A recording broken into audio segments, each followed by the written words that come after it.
আসসালামু আলাইকুম। আপনারা সবাই কেমন আছেন? আশা করি ভালো আছেন। আপনারা যারা ব্রাহ্মা মুরগি খুঁজছিলেন আমাদের দোকানে এসে আমরা দিতে পাই নাই, কারণ হচ্ছে আমাদের কাছে ব্রাহ্মা মুরগি ছিল না। তো এখন আমাদের কাছে ব্রাহ্মা মুরগি অ্যাভেলেবেল চলে এসেছে। আপনারা আমাদের দোকানে চলে আসেন। আমাদের দোকানে আজকে কী কী মুরগি আছে আপনাদেরকে ভিডিওতে বলবো। আপনারা ভিডিওটা সম্পূর্ণ দেখেন, ভিডিওটা না টেনে। তো আজকে আমাদের দোকানে আছে ব্রাহ্মা মুরগি আছে, তারপর হচ্ছে সিল্কি মুরগি আছে। সিল্কি মুরগি আগে আরও অনেক ছিল, সবগুলা সেল হয়ে গেছে, শুধু 2 পিস সিল্কি মুরগি আছে। তারপর হচ্ছে টাইগার মুরগি আছে 1 মাস বয়সী, অরিজিনাল টাইগার মুরগি যেটা ওইটা আছে। তারপর হচ্ছে টার্কি মুরগি আছে 1 মাস বয়সী।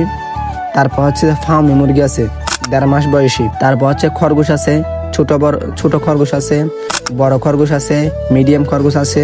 তারপর হচ্ছে বাচ্চা দিবে যেরকম খরগোশ আছে। তারপর হচ্ছে যে রানিং ফাঁকি আছে। তারপর হচ্ছে নিউ অ্যাডাল্ট ফাঁকি আছে, বাচ্চা ফাঁকি আছে। তারপর হচ্ছে রানিং ফাঁকি আছে। তো আমাদের ভিডিওগুলো ভালো লাগলে একটা লাইক, একটা কমেন্ট আর 3 জনকে শেয়ার করে দিবেন। তো আপনাদের সবাইকে বলতেছি আমাদের দোকানটা কোথায়। আমাদের দোকানটা হচ্ছে যে নাজিরহাট ঝংকার মোড়, দরবার গেটের সামনে। দরবার গেটটা একটু সামনে হেঁটে আসলে আমাদের দোকান। তো সব ভালো থাকবেন। আসসালামু আলাইকুম।